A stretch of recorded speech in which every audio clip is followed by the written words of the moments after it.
So we have this question here today, that fx is equal to log of x square plus ab divided by x into a plus b at the intervals given are a to b, where a and b are included. So we have to verify Rolle's theorem here.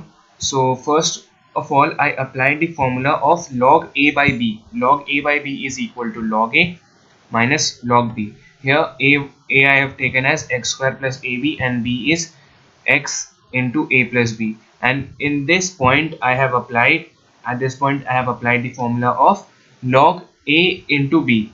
Log a into b is equal to log a plus log b, and the log b here was log a plus b. So kindly take note, it is log a plus b, log a plus b.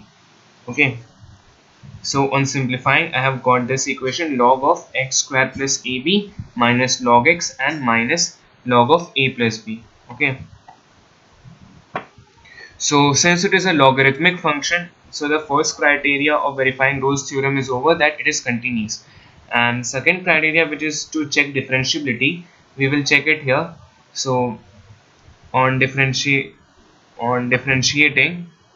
this log of x square plus ab, we will get, using the chain rule, we will get 1 by x square plus ab, and then we will differentiate x square plus ab, we get 2x. So I have applied chain rule here and I have got this. Okay, and then minus log x's derivative will be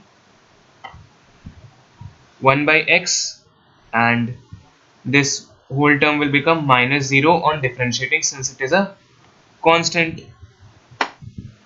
Okay, and now it can be simplified and be written like this: x square minus ab divided by x into x square plus ab. So this term can be written like this. So I'm highlighting this.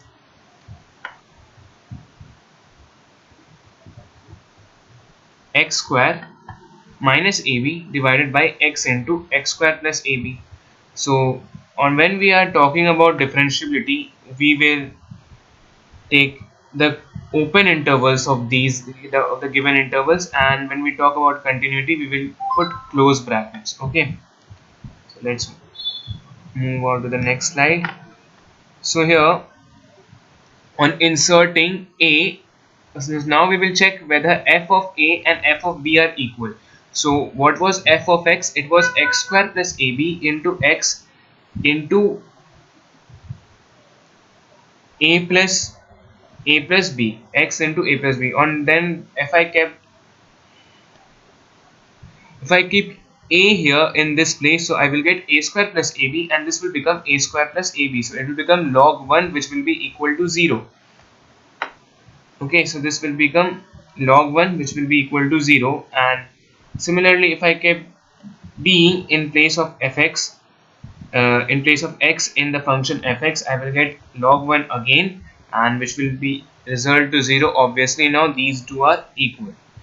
So now in the last slide, we will verify Rolle's theorem by putting the derivative of fc as 0. So we have calculated the derivative here, that x square minus ab in the numerator. So what will be here? C square minus ab divided by x into x square plus ab. So here it will come c into c square plus ab. So if I cross multiply this whole term here, so I am left with c square minus ab is equal to 0, which will give me c is equal to plus minus of root ab. Now if I check, the given intervals are like this, a to b, so minus root ab does not lie between them. Okay, so it will result in a negative value and it will not lie between them. Okay, so this will be the final answer will be plus root over ab. So this will be an exclusion up here, minus root over ab. Thank you.